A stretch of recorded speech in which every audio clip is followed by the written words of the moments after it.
Hey guys, welcome back to Learning with Noemi and then Sal. Okay, today we're going to be doing a bone dissection and then we'll go through all of the stuff that you guys need to know and major terms along with definitions and yeah. This right here is the ligament. It is a tough band of tissue connecting bone to bone. It has a lot of collagen fibers that allow it to have resiliency, and it prevents excessive movement, and it also stabilizes the joints. Right here is the tendon. It has a cord-like structure. It connects muscle to bone, and it transfers force from muscles to bones to make more movement happen. This right here is the meniscus. It's not a bone. It is a little slippery. It is a crescent shaped almost. It is found in certain joints like the knee or the jaw. It is a shock absorber and it distributes the body weight evenly and improves joint stability. This right here is the articular cartilage.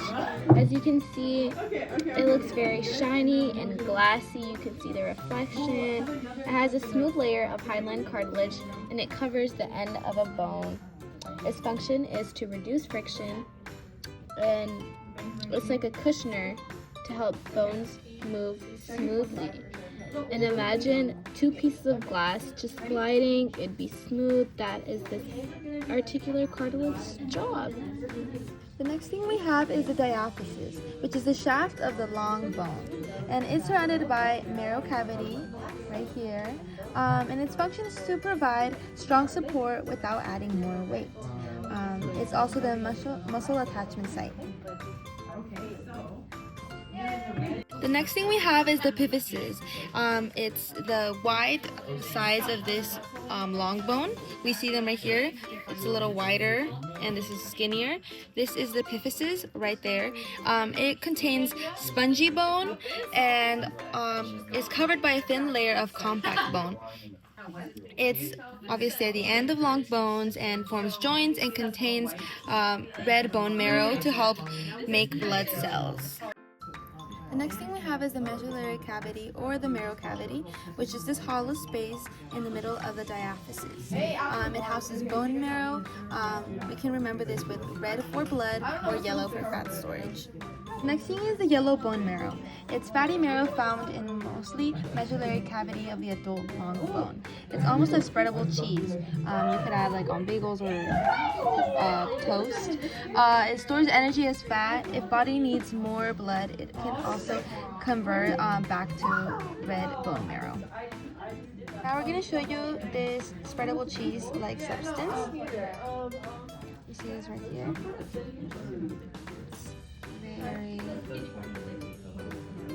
What I'm going to talk about is the red bone marrow.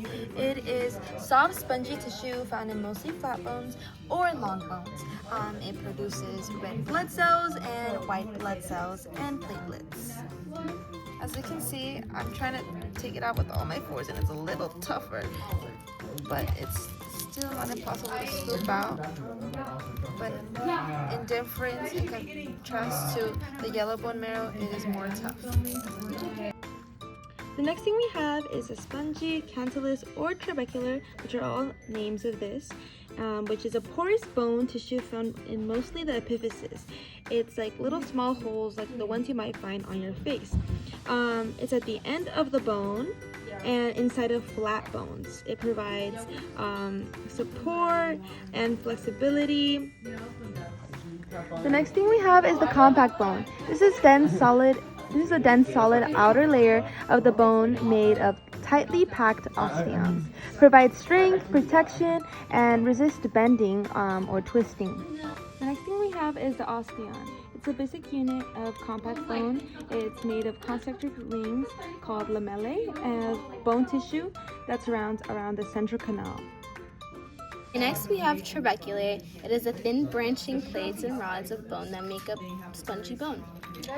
Its function is to support and protect the bone marrow, helps distribute stress and weight throughout the bone. So I don't know if you guys can see in here, but there's little holes and little spongy stuff, and that is the trabeculae. This right here is compact bone. Compact bone is mature bone, otherwise known as lamellar bone. It has sheets of concentric rings and it provides good strength and resiliency. If this wasn't compact bone, it would be woven bone. Woven bone is immature bone tissue that forms quickly during bone formation, or if you have a fracture, woven bone is the first one. This is also what is the type of bone that is made when you are a child and growing into being a teenager until you have finalized lamellar bone. Okay, next we have the periosteum. It is tough, it is vascular, meaning it has blood vessels, and it covers the outer layer of bones except for joints.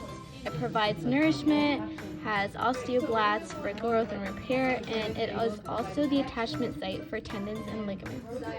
Next we have the endosteum. It is the thin, delicate membrane that lines the inner surface of bone, including marrow cavity and the Haversian canal. So this little membrane right here, it contains osteoblasts and osteoclasts, and it helps remodel and repair bone.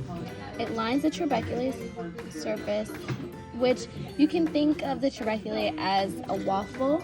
It's like the little lines of the waffle, and the inside is red bone marrow. Next we have the epiphyseal plate, which is right here. It is a layer of hyaline cartilage found in between the diaphysis and the epiphysis in growing bones. In this bone, it is closed, which means it is an epiphyseal line. It allows bones to lengthen as new cartilage is replaced by bone during childhood or adolescence. So if this were to be a plate, this allows the bone to grow and get taller and increase in length. We have the epiphyseal line. Since this bone is done growing, this would be called the epiphyseal line. It is a line of bone tissue that replaces the growth plate and stops after puberty. It marks the point where bone growth in length ends. Give me this one, bro. It's okay. As you can see, bones are very strong. 1, 2, 3. Oh, okay. What do we have here? Looks like we broke this into 2 breaks. So this is what our fracture looks like.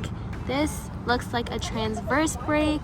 It is almost sliced in half. Oh. Your phone, you want me to take it to you? Miss. Why is it harder? Yeah, I guess you can just keep my phone. It's just harder. Ooh, okay, guys, another break for us. We also broke this one into 2 pieces, but maybe 3. It kind of shattered a little. So this looks like, this right here, since we broke it into more than 2 pieces, it looks like a comminuted fracture, and yeah, does not look like something you'd want to have happen to your bone, fellas. 1, 2, 3. Ooh, that looks bad. This looks like a green stick fracture. You do not want this to happen to you, guys.